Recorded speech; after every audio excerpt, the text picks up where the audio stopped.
มาบัดนี้ตกถึงยามฤดูแล้งสะแปงบ้านทั้งบ้านพี่ก่อไฟสีลมพัดตองเสียงกองสะดันหูแสนคิดทอดยอดสู่ยามอยู่ห่างน้อไกลกันคุณแล้วสะแบงบ้านลมพัดปิ่นหมุนดอกลงพื้นสุดที่ฟื้นทนได้อุกภายในหัวใจพี่นางเอ้ยนางไงกูลาอายนี่หนพรบ่พรบอกขานิ่งน้ำนองเจ้าเรื่องเก่านอกข้างหลังคุณแล้ว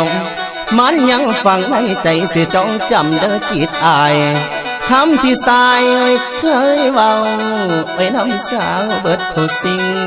คำคำให้คำความที่ยิ่งบอกนั้นยังจำอันแม่นบ่มาน้องว่าน้อง